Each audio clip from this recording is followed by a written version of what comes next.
পরে ফোন করছি আচ্ছা ঠিক আছে হয়ে যাচ্ছে আমি পরে ফোন করছি হয়ে যাবে হ্যাঁ পরে ফোন করছি হ্যাঁ দাদা একবার জানানো উচিত জানিয়ে দিলাম ওটা আচ্ছা ওটা কাছাকাছি সাইকেলের নামে হ্যালো আমার নামে নেই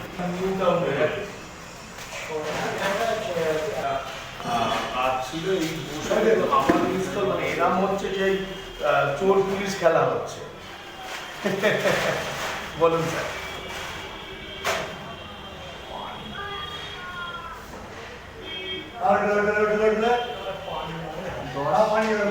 দশ ঢুকতে পারি আর টিয়ার 160 যদি সকালে অনেকগুলো মডেল আছে মানে ওই 16 এর না ওর প্রায় 10-12 রকম মডেল আছে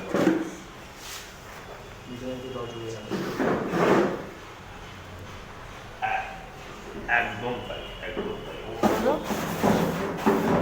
একেবারে ওটা ক্যাশে নেবে না ফাইন্যান্সে ওকে ওকে তাহলে তো অসুবিধা ঠিক আছে ঠিক আছে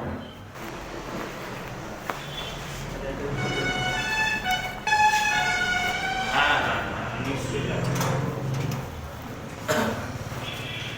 না না ঠিক আছে স্যার আমি জানি ঠিক আছে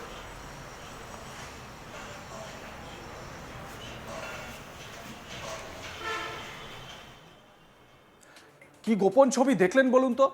টেবিলের উপরে থরে থরে সাজানো 500 টাকার বান্ডিল, আর টাকার সামনেই বসে রয়েছেন তৃণমূল নেতা। সেই ভিডিও সোশ্যাল মিডিয়ায় ভাইরাল হতেই শোরগোল পড়েছে।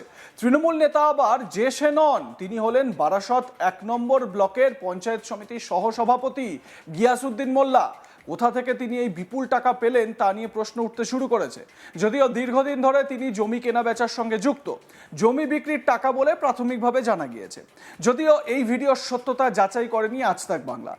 এ ব্যাপারে ভিডিওতে যে তৃণমূল নেতাকে দেখা যাচ্ছে সেই গিয়াসউদ্দিন মোল্লা জানান, আমার যতদূর মনে পড়ছে ছবিটা 2022 সালের অগস্ট মাসের। মুরালি গ্রামে একটা জমি সংক্রান্ত লেনদেন চলছিল, আমি সেখানে উপস্থিত ছিলাম। এই টাকা মুরালি গ্রামের মানুষের, কেউ বা কারা চক্রান্ত করে আমাকে ফাঁসানোর চেষ্টা করেছে এবং সেই কারণে আজকে এই ছবি সামনে আনা হয়েছে। তার দাবি দলের ভাবমূর্তি খারাপ করার জন্য এই কাণ্ড ঘটানো হয়েছে। তো তৃণমূল নেতা গিয়াসউদ্দিন মোল্লা এই ভিডিওটি লিক হয়ে যাওয়ার পর, সোশ্যাল মিডিয়ায় ভাইরাল হওয়ার পর তার কি প্রতিক্রিয়া শুনুন তার মুখেই। সোশ্যাল মিডিয়ায় যেটা ভাইরাল হয়েছে, আমার যতটুকু মনে হয় ওটা 2022 সালে মানে আগস্টের ছবি। ওটা মানে মুরালি গ্রামের কিছু লোক একটা জমি সংক্রান্ত বন্ধুবান্ধবের মধ্যে সেখানে লেনদেন চলছিল, সেই সময় আমি আর কি প্রেজেন্ট ছিলাম ওখানে। এবং যারা বর্তমানে জমিটা মানে নিয়েছিল তার মধ্যে মানে শরীফ মণ্ডল, মানে হ্যাঁ শরীফ বেশের প্রেজেন্ট আছে আমার সঙ্গে। জমিটা হচ্ছে এই টাকা তাহলে কার, আপনার? না, এই টাকা যত সম্ভব টোটাল মুরালি গ্রামের লোকজনদের। হঠাৎ করে আজকে ভাইরাল হলো কেন? কেউ বা কারা চক্রান্ত করে ফাঁসানোর চেষ্টা করেছে আমাকে। কারা চক্রান্ত কারা করছে? কি মনে করছেন আপনি? কোনো রাজনৈতিক দল কি? হ্যাঁ, রাজনৈতিক দল তো অবশ্যই মানে কি তৃণমূল আছে, অনেকই রাজনৈতিক দলের মধ্যে। আপনি তো তৃণমূলের সাথে যুক্ত, আপনাকে কি মানে ইমেজ খারাপ করার জন্য? হ্যাঁ ইয়েস, ইমেজ খারাপ, হ্যাঁ টোটাল খারাপ করার জন্য এই চক্রান্তটা করছে। তারা কি তৃণমূল করে? এই রিসেন্টলি যেটা বামনগাছি একটা মানে ঘটনা ঘটেছিল, যে একটা হ্যাঁ টোটাল জমিকে কেন্দ্র করে সেখানে আমি আর কি প্রতিবাদ করেছিলাম বলে তার প্রতিবাদ স্বরূপ আমাকে ফাঁসানো হয়েছে। কে ফাঁসিয়েছে? নাম যদি বলেন আপনি। দলেরই অন্তরে ফাঁসিয়েছে।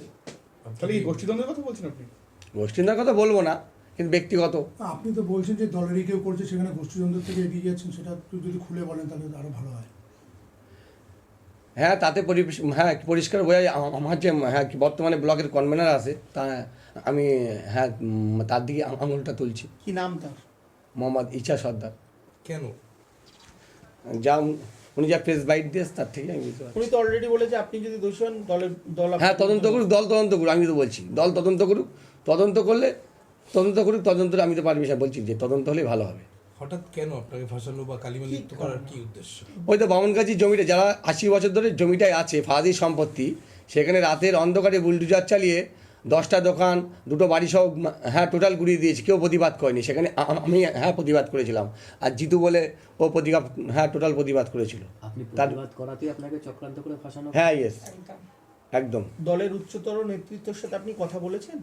না, কথা বলবো আমি। কথা বলবো। দলের তরফ থেকে আপনাকে কি বলা হয়েছে এই মুহূর্তে? দলের তরফ থেকে আমার কিছু বলেনি। এই টাকাগুলো তাহলে আপনার না? না, এই টাকা আমার নয়। এই যে আপনি যে ইচ্ছা সর্দারের নাম বলতে তার নামে কি আপনি কমপ্লেন করবেন তা না? কমপ্লেন করবো না, কথা বলবো ইচ্ছাবার সঙ্গে আমি।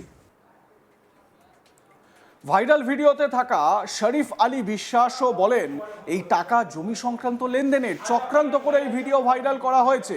কিন্তু জমি সংক্রান্ত লেনদেনের টাকা আবার বলা হচ্ছে যে পুরো মুরালি গ্রামের মানুষের টাকা।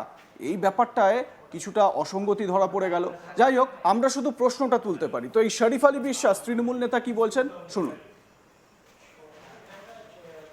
রিজেন্টের সামনে খৈতানজির বলে একটা জমি আছে, 65 কাঠা জমি। ওটা টোটাল মুরলী গ্রামে আরও বাইরে থেকে কিছু ইনভেস্টমেন্ট ছিল। মুরলী গ্রাম থেকে ওই টাকাটা, সেদিন যে টাকাটা হয়েছিল ওটা মুরলী গ্রামেরই টাকা, 30 লাখ টাকা মতন জমা হয়েছিল। ওটা বায়না দেওয়ার জন্য সেটা তোলা হয়েছিল। সেই পর্যায়ে এটা ছবিটা। কতজন পার্টনার ছিল? 67-68 জন মতন আমার দিকে। সেটা কবেকার ভিডিও ছিল? এটা 2022 সালে ওই আগস্ট মাসের দিকে হবে। ভিডিও কি আপনারাই তুলেছিলেন? না না না না, ওখানে সেই সময় কে কে সেই সময় প্রেজেন্ট ছিল? সেই সময় গ্রামের অনেক ছেলে ছিল, কেউ হয়তো মানে এটা করতে পারে ফটোটা। আজকে কেন ভাইরাল হলো? এখন সেটা বিষয়টা তো আমি জানি না। সে জমি কেনা হচ্ছে, জমি বিক্রিও হয়ে গেছে, সবার টাকা, জনসাধারণের টাকা ফেরতও দেওয়া হয়ে গেছে। কিন্তু এই এত যে টাকা, মানে এইভাবে তো ক্যাশ যে ট্রানজ্যাকশন হচ্ছে, ক্যাশ না, ওটা হচ্ছে কেউ 10,000, কেউ 20,000 এইভাবে দিয়ে 30 লাখ টাকা মতন হয়েছিল দুটো অ্যাকাউন্ট থেকে। আবার আমি অ্যাকাউন্টেই ফেলে আমার অ্যাকাউন্ট থেকে ওই ডেটেই 20 লাখ টাকা দেওয়া হয়েছে, জমির মালিককে দেওয়া হয়েছে। কি নাম জমি মালিকের? খৈতানজি।